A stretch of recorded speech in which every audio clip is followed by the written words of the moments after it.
If you guys want to talk about homosexuality and metal, I've got balls to the wall here. Balls to the wall? Unreal. Yeah. That needs to be talked about. I've also got Hellbent That album Leather in covers, there somewhere. that album cover is Leather. fucking real. The way I understood it is, Accept wasn't Like actually just a gay. tight No, leather they're not. G-string. Their lyrics are written by a girl. Just Really, eh? take a good look. Drink that one in. Yeah, drink that one in. Yeah, dude, he's holding metal balls, and yeah. And he had to shave extra special before he... Extra special. It's like, yeah.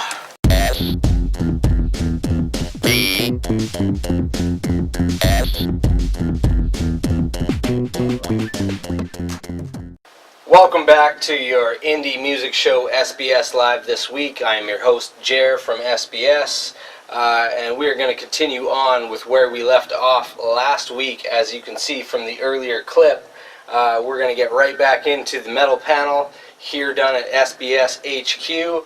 It was a fantastic time again with Ruddy and with Leighton. Ruddy coming from the band Aeterna and Leighton coming from the band Iron Kingdom. Lots of great things happening for both of those bands right now. As you can see throughout the first episode, we had a lot of fun just getting through some of the history of metal, finding out where it started, and possibly we could find out in this episode where it ended. So, did it end? Did it stop? Did it get watered down? I don't know. There's lots of questions left to be answered, but that's why we brought in these indie experts on the metal genre.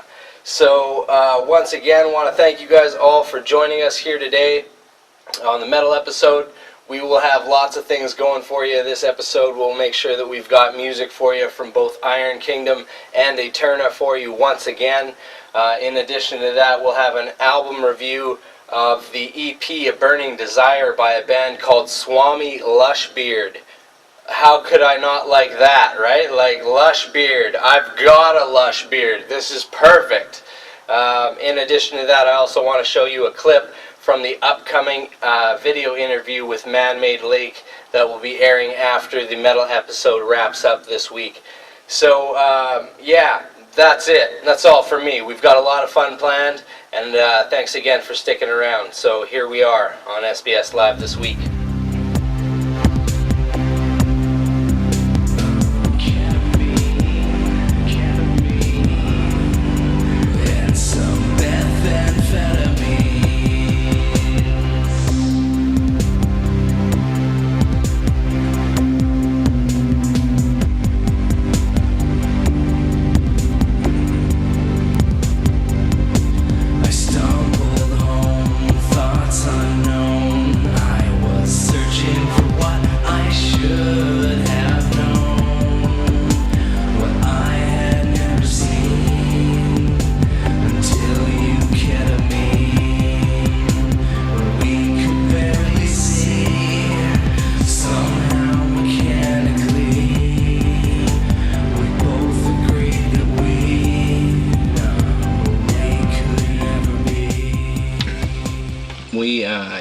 You and I believe, again, talked about the state of music in general last time. Something that I'm very into.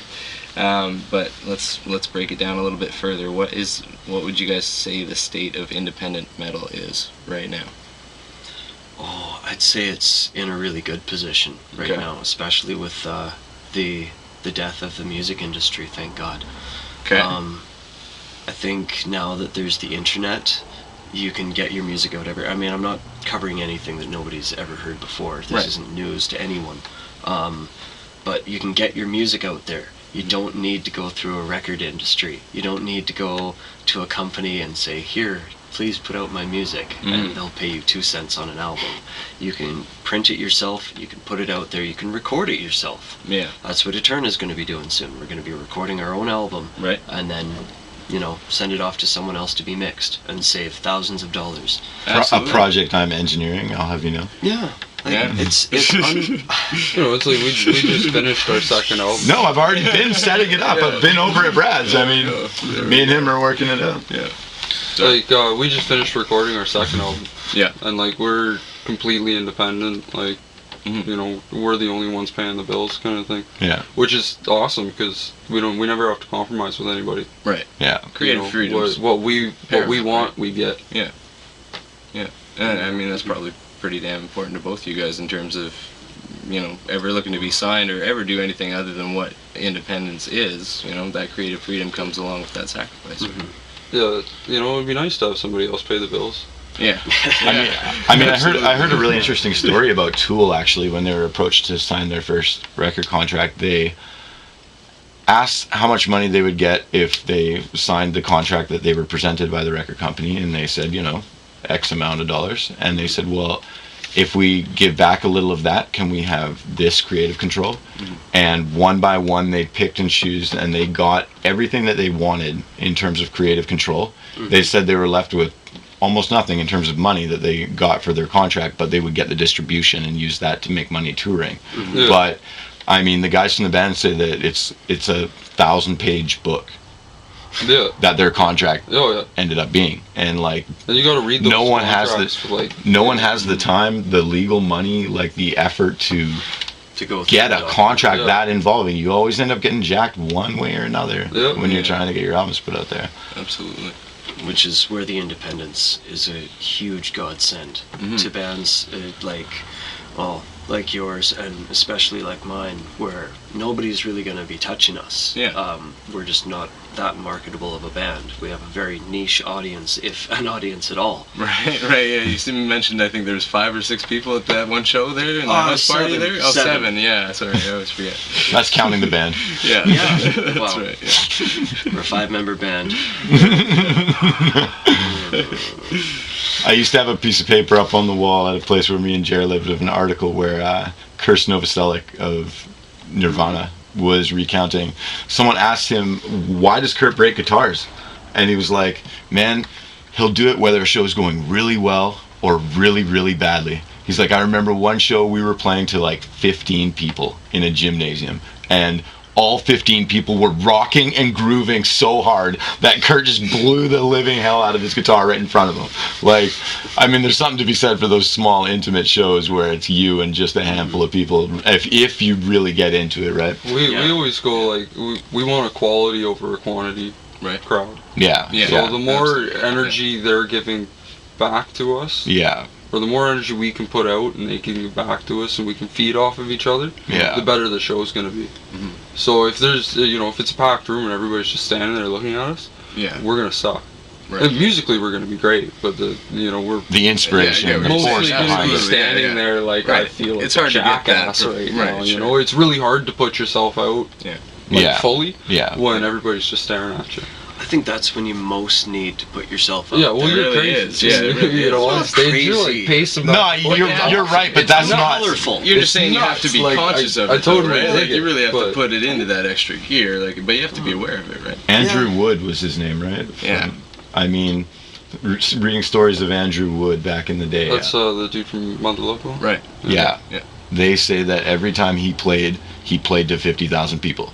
Yeah. Whether there was 10 there or 15 there, and like it gave people chills and it energized people so hard because it's like the guy's on another planet right now.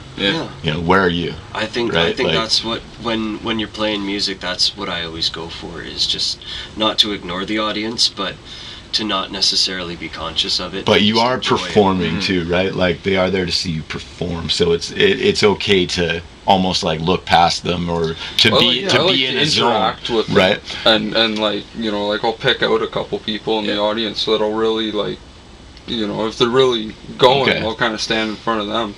Yeah. And then I find like I can usually use that energy to get more people into it. So it's not a verbal thing. It's just it's just like, but there's like a connection with the people in the front. Like, how involved do you get? A couple bit.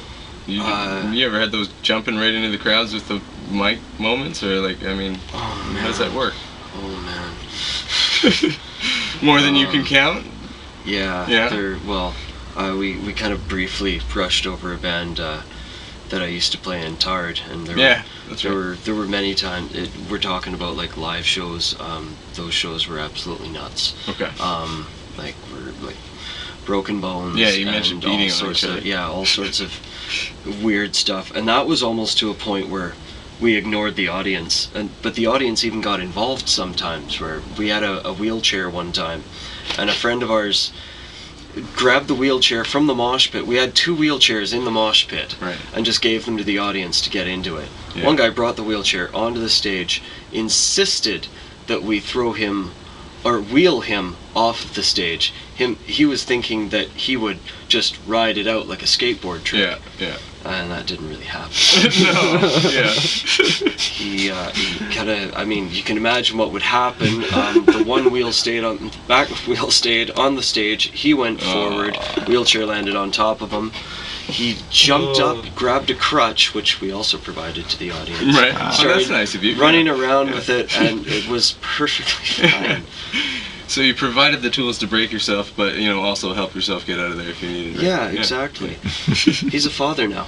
Ah.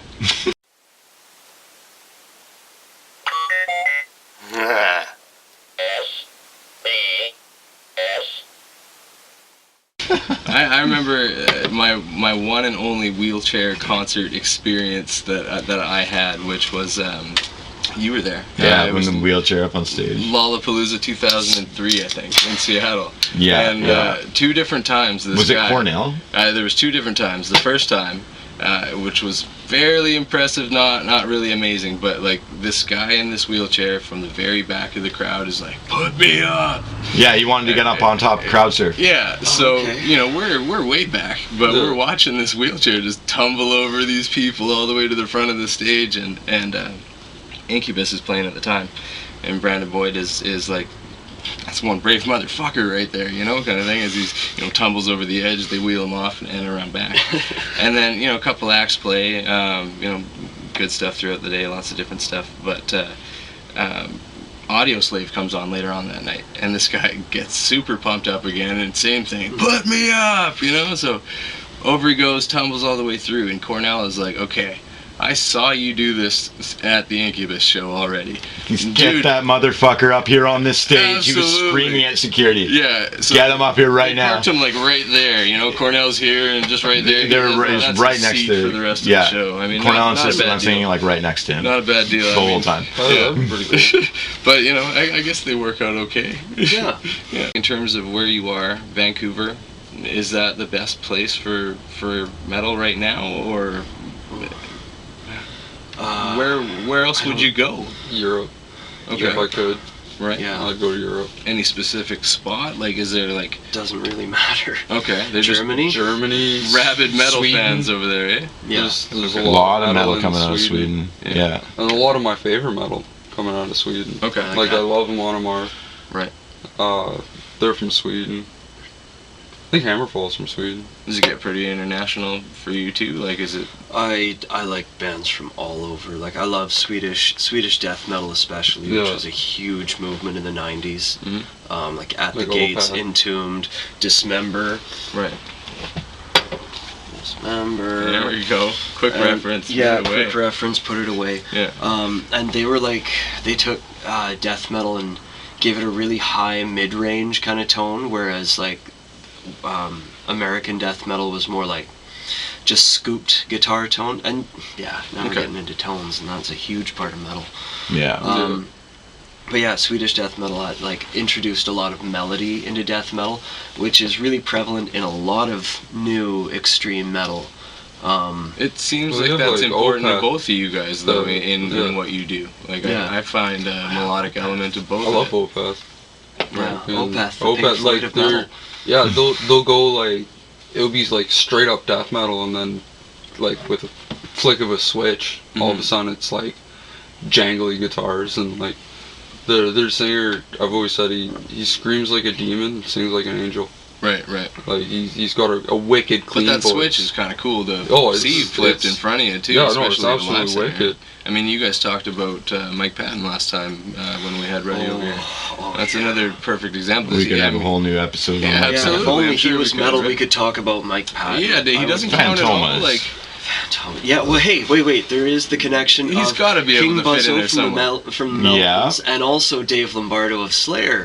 is in Phantomas. Right. So I guess we can talk a little bit about that. There you go. Squeezed him in. Yes. Do you know the format of writing that Phantomas uses? Absolutely not. Okay. Mike Patton, for that band, Mike Patton said he wanted to assemble the 3 most virtuoso musicians on guitar, bass, and drums that he could possibly get his hands on. And he writes sheet music of stuff that he deems impossible to be played. Black pages, obviously. And then hands them to these guys who rip it out flawlessly. Yeah, absolutely, yeah.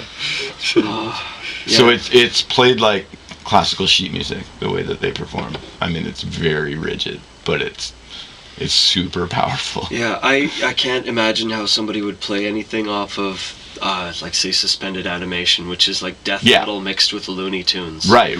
Just like a chaotic, almost humorous dark side. Yeah.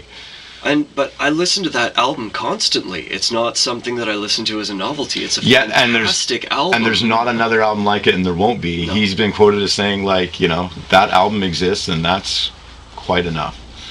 We're going to do other things now, and that's why Fantoma's next album was movie song soundtracks. Right. Which is also a deadly album. They've got a new album. The album with Cape Fear and Rosemary's Baby on it, Delirium. Director's Cut. Yeah, that one came before. No, that's their second album. Isn't? Oh. Second? Yeah. Yes, you're right. That'll be the one time I correct a metalhead tonight. All right, yeah. I'm going to post the answer to this interview. There will be an answer for you. We'll make sure that we know that.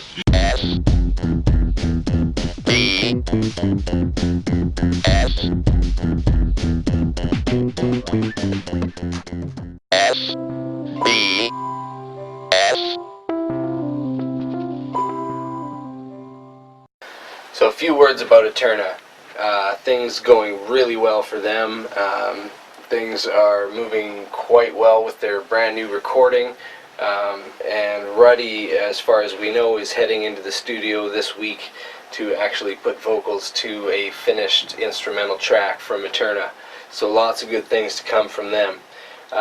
Brad, actually, over at the studio earlier today, before we filmed this, we went through some old footage, some stuff that they had filmed during the interview here to see what we could play for an Aeterna track, something to represent the band right now and what's going on. And was it too old? Was it still fresh? What did it look like? What did it sound like?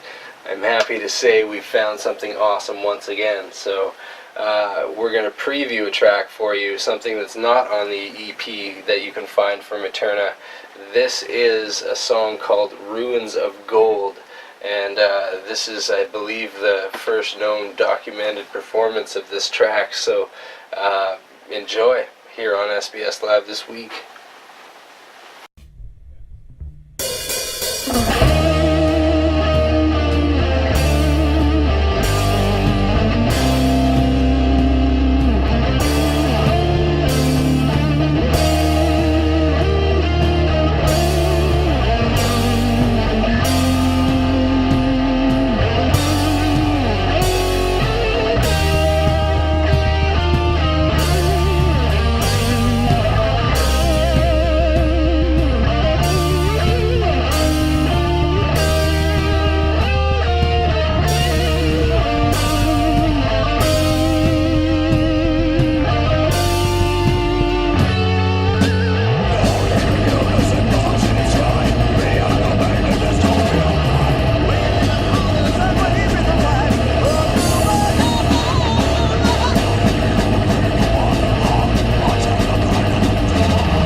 I randomly put into Google who destroyed metal. Just thought I'd put that question out there and see what came back. Okay, so we know the answer. The thread went on to have several comments. I thought, again, check these out. Nirvana did with their bullshit grunge. That's one. Can you add Metallica to the poll? I picked Korn because they paved the way for Fred Durst's faggy jock rock, the true death of metal. I chose Nirvana, but I really blame the major record labels. Metal killed itself. The sooner you accept that, the better off you'll be. How soon we forget. And lastly, you're on a roll today. Metal hasn't been destroyed. What the fucking fuck is wrong with you? So, I pose to you the question, gentlemen. Has it been, right, has it ever been destroyed, watered down? What's the deal? It would help put it deeper underground. I'd say it would be, Metallica started some pretty shitty stuff. Right? From an outsider's perspective, that's where we're at. That's where we would say. But I blame Metallica for World War II and shit. Guns N' Roses had a big part in it. Because they helped bring up. Okay. They introduced Nirvana. the power ballad. They were the first let's do power metal ballad. I would have thought Poison. Okay, yeah. Sweet Home. Yeah. Glam. I think glam metal watered down. Right. Watered it down, brought it the excess to a level that it was just a bubble and it had to burst. Yeah, a pop bubble. That's kind of what it became. Going underground helped it. Right. It didn't die. It definitely helped clean out a lot of the shitty bands. Right. Yeah. But Guns N' Roses helped give rise to the grunge movement.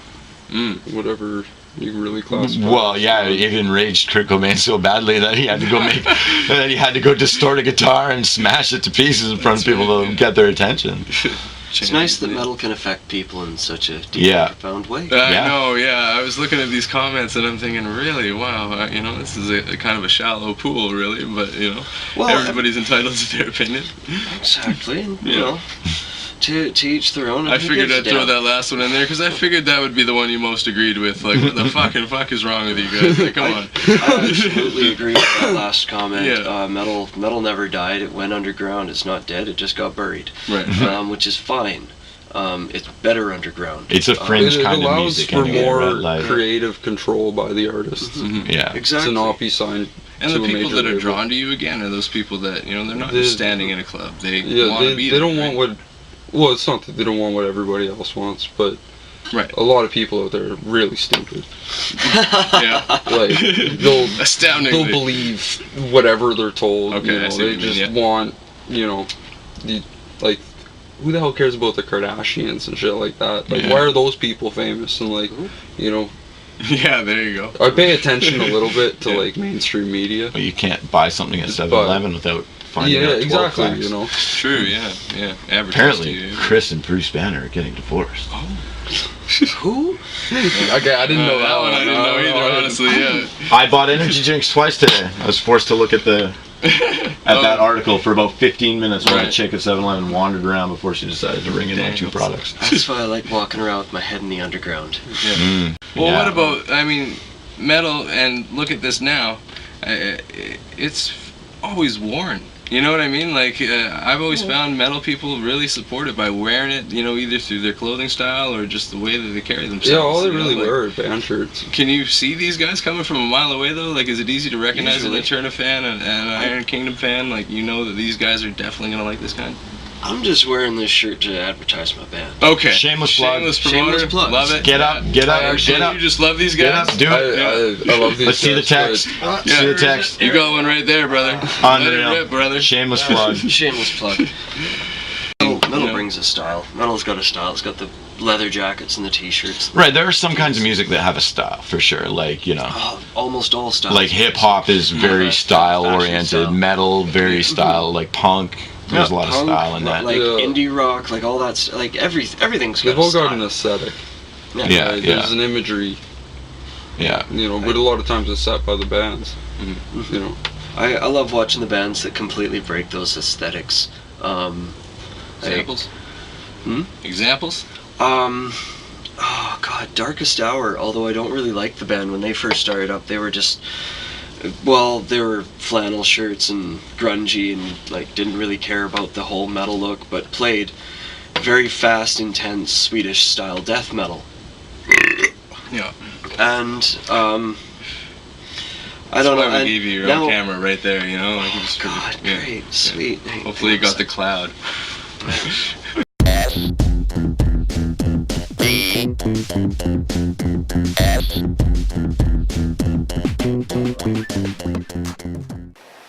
Alright, let's do this album review thing. I want to talk about SWAMI LUSHBEARD. As you know, I'm excited, beyond excited. I've grown extra hairs waiting to talk about this band. SWAMI LUSHBEARD, a 4-piece band, put out this EP called A Burning Desire.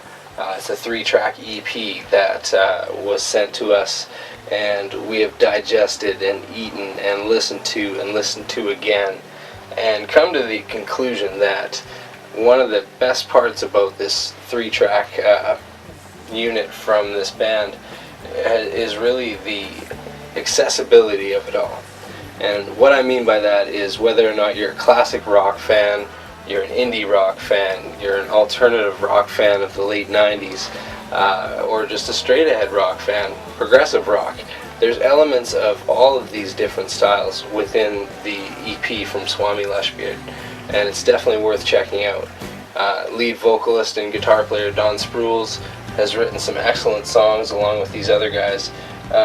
You've got Danny on the keys, who absolutely represents, just a great dimension of sound for this band, and you can hear that on tracks like My Best Thinking or The Bottom.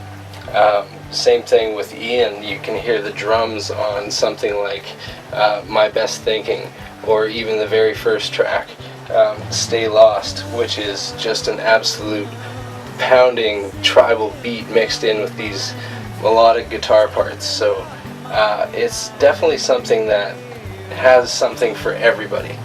And if you're looking for like pop stardom, I mean, chances are you're not watching this show to begin with.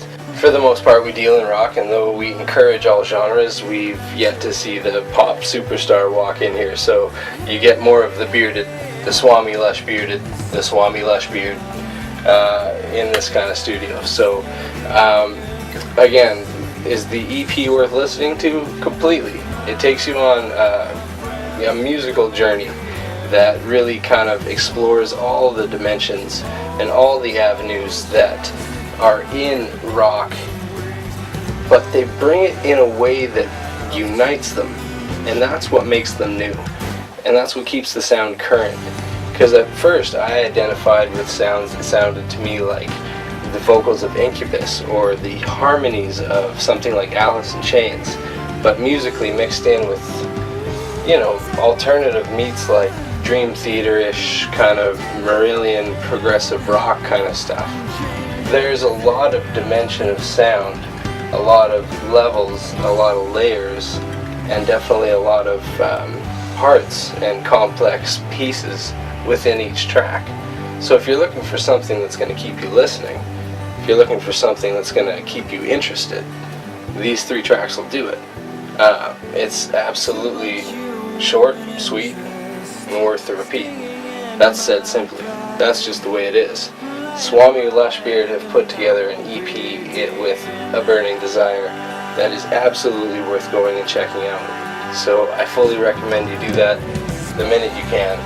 And one thing that'll never be taken away from this band in any way is their ability to innovate, their invention in each song, their ability to comprise these magnificent and grand scale parts alongside minimalist guitar sometimes, sometimes very simple keys, but the bottom line being they get big sounds right nestled up against very kind of melodic stuff, creating a contrast that is absolutely perfect to the ear. It's something that, again, it keeps it fresh, it keeps it interesting, it keeps me wanting to listen, and I'm sure it'll work the same for you. Now, do I have a complaint? Yes, I've got a complaint. 3 songs. Of course I've got a complaint. I've got 3 songs. I have three SWAMI Lushbeard tracks. This beard warrants more than 3 tracks. And when you listen to this EP, you're going to definitely agree that you're going to want more of what you hear. And the reason why, again, is because they're going to lead you down this path musically that's going to make you want to listen to more. And if you can't get a 4th track for now, you'll probably do the same thing I did, which is just press play again and hit those 3 up one more time. Go and support them at facebook.com/SWAMI Lushbeard, and of course SWAMILushbeard.com. I mean, you've got it bookmarked, right? Bearded faces everywhere unite. Check this album out. And now that's almost like the norm now. Now that I think about it, Vancouver especially has kind of taken on the whole Black Sabbath-y stoner metal. Metal. Lots of doom, lots of beards, lots of flannel. Not that there's anything wrong with that, and there's a lot of good bands. Just talking to 3 bearded guys here too. I mean, come on. No flannel. Well, I'm clean shaven, buddy. No beards. I mean, I'm clean shaven above and below. We're doing fine right now. Manscaped. Wow. Okay, these are the details we wanted you here for. He's getting ready to post for an Accept album cover. Yeah, You never went beard. You must have gone beard at some point. I bet he doesn't because he can't. You know No, what? he can beard. I had a beard. I see shadow. He can beard. I grow a beard It's when too winter. too close. There's nothing. There's no shadow. No. What are you worried about? I mean, like, you must have shaved 20 minutes before the show. Pretty much. Okay. I gotta look my best. That's acceptable. Yeah. That's acceptable. If this guy shaved this morning for this show, he would look like still this. have- Would pretty much be this. Yeah. Well, you got to be in that same boat, eh? Pretty close, Oh, I've had this for like a year and a half. Right. It's not going anywhere. You look like you're in the same boat as me. Like, it comes in, you gotta work at it for a while, but once it's there, it's there. You know, it's. And you never want to get rid of it once it's there. I got rid of I've it. got no hair. I It's look gotta be weird maintained. without the beard. Yeah, you Pain in gotta the ass grow up to top shave it every first. day, You gotta go man. one I or the don't other. shave every Well, day. every what? Once a week. Once a week. Once a Get away week. with Yeah, it. he's a once a Okay. week shaver. I told you, he Alright, can't grow a beard, dude. Okay, alright. Yeah, but it hurts after a week. Yeah. I used to get like wicked, just absolute, horrible shaving. I used to have a very long Fu Manchu that hung about 4 See inches. that? Are you serious? That's I unbelievable. had that. I used to do a bunch of sideburn weird things, but Bring No, I back the don't- Fu Manchu. now I don't care. Right. I want to be able to towel my hair off in 5 seconds, and then I'm happy. Yeah. I used to have very long hair, and I just got towel. sick of it. Yeah, exactly. There you go. Yeah, it's just raining off the top, no problem. Hey, your beard takes longer than my hair to dry. Are we really talking We about went that washing far with hair? beards. No, beards, man. We barely got into the, that kind of part. Yeah, let's get I'm designing our new website, and there's gonna be a section that's simply labeled beards. Yeah. And we'll just have pictures of some of the serious metal. beards that come There's through. all kinds of metal here. Why not have some metal? I figured, I didn't know what you guys ate, so I thought I'd bring snacks. But Yeah, but nobody's eating. your shirt, and the whole idea of shameless promoting. You're gonna take a sip of beer, so Leighton. I mean, I brought you here. It's only fair that we talk about your music. What's going on with Iron Kingdom right now? Oh, we just finished recording. New album's called Gates of Eternity. Yeah. Okay. It's a 8-song full-length album. Yeah. Kind Long tracks? Long. Or is it Right. eight? longer. Yeah. Okay. I'd say the average track length is 5.5, 6 minutes. But you had one beast in there too. That you, 15. Yeah. Oh. Yeah. Ow. Which is sweet, because like on the first album we had Lord of the Twilight, Montezuma, which together is like 16 minutes long. How's your drummer feel about that? Yeah. Tired? But we're, I don't know, all of these songs are a challenge for us. Right. Like, we really pushed ourselves this time. That's good to hear. That's awesome. But it's made us way better at the old ones. The old ones are walk in the park now. Really? Yeah. And it's that much different, eh? Like you felt like musically it's- that much growth. So much easier. Is it just from playing them longer? It must be, right? Like you're just. Well, that much some of more the songs familiar with them, right? we wrote when we were like 15, 16. Oh, okay. So there's just a ton of freaking growth in between. Yeah. We're way different now. Yeah. I'd say way better. Well, I'd hope so. Yeah, I know. Gotta be. If you're not getting better, what the hell are you doing? That's right. Yeah. Get Well, out. It's like when we recorded the first album, I'd only been playing again for 3 months. Yeah. So now, having been playing for like a year and a half, Yeah, you've got your head in the game right now. Yeah, like, almost 2 years, I guess. Seeing you at local shows too. I mean, you're not just playing; you're out there watching and seeing what other people are doing. So. You know, I try to go to as many shows as possible. Yeah. And you've always gone to a ton of shows. How many you getting out there? What's going on? I don't really go to too many shows now. Okay. I'm pretty busy and just getting old. But have you guys ever played a show together? Like, oh yeah, you have it. Yeah, we played Amberjacks together. We played Funkies together.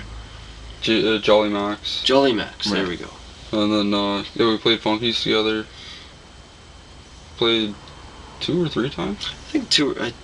No, I can remember 2 times. At least twice. Yes. Well, hey, if you can't remember the third, it might still be there. Just really kick-ass time, right? Yeah. Well, I mean, when it comes time to I guess see each other again in these situations, and you're playing again, it's obviously more familiar terms. That kind of community. Do you guys contact each other, to make these shows happen on your own outside of what promoters do? Sometimes you do. Yeah, we're in the middle of booking or I guess we've kind of booked it already, our CD release thing, right? Mm-hmm. And we went out and asked the bands ourselves if they wanted to play. Right. On the show last time, we had shown you a video called "Of My Soul" by Aeterna that was basically shot by SBS and edited by Brad, the guitar player. Worked out awesome. Huge response to the first metal episode in general. People are loving it, and again, thank you very much for your support. So maybe we'll try and leech off of that a little bit again here in this episode. Amanda from Iron Kingdom, the drummer, has edited a video for Iron Kingdom's song called "The Night Rider," and I definitely want you guys to check this out. Iron Kingdom have slayed the boards. In terms of social media, Iron Kingdom is one of the most aware bands I've ever witnessed, and the power of communication and reaching out is truly paying off for that band. They have just announced that they will be on their first tour in Germany coming up. That is incredible news for Iron Kingdom, so check out their page at iron-kingdom.com and make sure that you're into all the latest news, because these guys are making waves. They are continuing on their pursuit of bringing traditional metal back to the forefront. So follow them, support them, and check out what they've done here in their video for The Night Rider on SBS Live this week.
websites? What do you got? What are you plugging, gentlemen? www.ironkingdom or ironkingdom dash Iron Kingdom. Kingdom. There you go. You know better than I do. I'm all over it, brother. I usually just hand out a business card. Yeah. We're facebook.com/Aeterna forever. Right on. Easy. Gentlemen, I know on both of our behalves. Yeah. Right on, thanks guys. to these guys, right? For sure. Right, thank you. Leighton, appreciate your time. Same thing, really, man. It's not the last we've heard from you, I'm sure. We'll wrap it up for now, but you guys will be back. We'll find a way. Right on. Rock on, guys. Hey, thanks a lot. That was fucking awesome. Bringing the albums was sweet. Yeah, that's sweet. Dude, yeah, what an addition. That was... again, I'm honestly blown away just watching how many of those, you guys both recognize right away and just kind of know as definitive metal albums. Well, there's a bunch in there that I've never really seen before. Yeah. Or never went that heavy. Right. Locust. Oh, man. That's it. Like, throw some extras on. Oh, man. Wait, I do. Goalers. There you go. Please, go and see the Goalers. They rule. They're one of Vancouver's best bands. From here. Okay. Yes, Vancouver. Fantastic dudes. Really fast, thrashy metal. Right. Where are you finding all this vinyl anyway? Years and years of collecting. Right. You like special ordering though, or is it just No, like you're I just find hunting them. and picking and hoping for the best every time? I just find them. Yeah. I go to places and I find things. Yeah, absolutely, man. I used to do the same with, it's not nearly as cool as vinyl, but just when CDs were big, just hoping to find those things that I wanted. I buy lots of CDs now. I did find a vinyl the other day though. Buy as much as I can. In the EMP exhibit of Seattle, there was an album, a 4-song EP from Nirvana that I used to ask for as a teen. I thought I knew more than the record store people.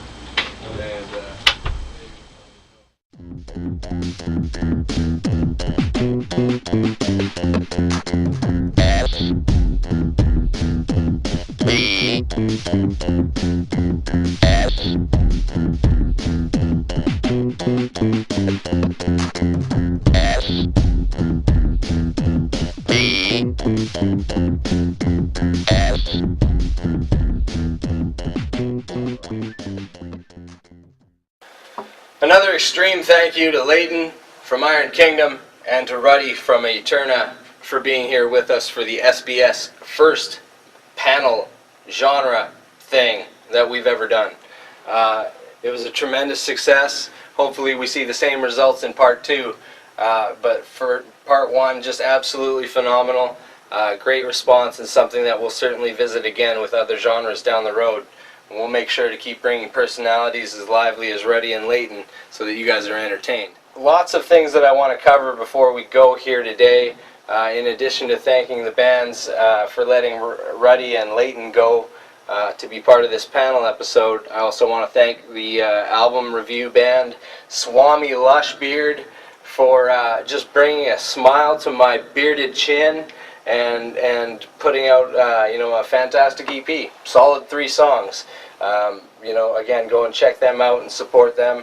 You can find links to them at the end of this episode, along with links to Aeterna, links to Iron Kingdom, and of course links to Man-Made Lake. I want to end the episode once again. We've ended a few of these already in the last little while with a preview of the upcoming Man-Made Lake video interview with SBS, and I want to show you another piece of that today. So this is what's coming at you next week. We will have Man-Made Lake with the video interview, and this is a preview of what's coming up. You're in for a lot. This is a great episode, and we're very excited to show it to you. So stick around, and we'll see you next time on SBS Live This Week.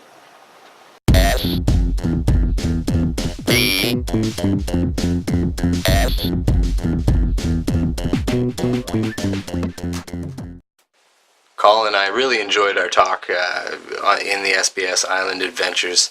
A lot of philosophical kind of hints and kind of just led me to believe that there's a much deeper mind at work than perhaps I knew about going in. So let's give you that chance to be a little bit philosophical with us for a second here. You mentioned many times when we were talking about your your music, when you would refer to it, you would mention that it is art. And it was to the point that it happened quite a few times, several times really, to the point where I was thinking to myself, this is just how he refers to his music all the time. So clearly, in my opinion, you definitely have that feeling that that is what you're creating. So I guess, let's ask this. Can all music be justified as art? And as far as Man-Made Lake is concerned, how is it, or why is it, that the definition of what you do and your work comes more readily to you as art than maybe just music? Can music be justified as art? And as far as Man-Made Lake is concerned, how is it, or why is it, that the definition of what you do and your work comes more readily to you as art than maybe just music? Art can come in many forms. I think the difference is you can write music to write music. But sometimes when you sit down to create art, it doesn't always come out as music. It might come out as poetry, it might come out as a story, it might come out as a play, it might come out as a sculpture, or a mutilated Barbie doll, or a Ken doll, whatever you want to do, whatever is your thing, man. So, to be honest, baby,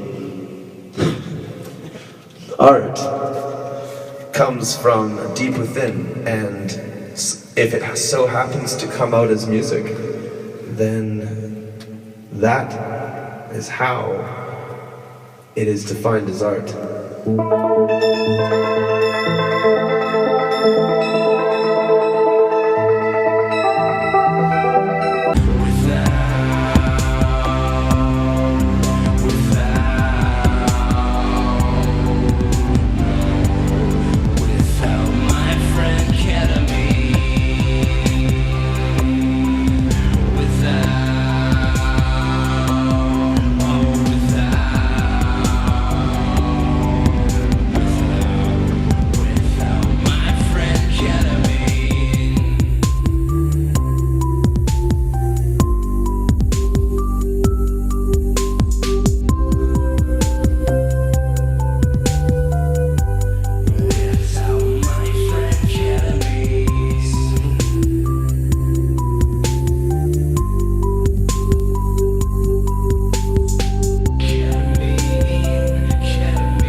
Goblin cock? Yeah. That's awesome. I didn't have a chance to check it out, but apparently the guy who, it's basically like one guy who does this band.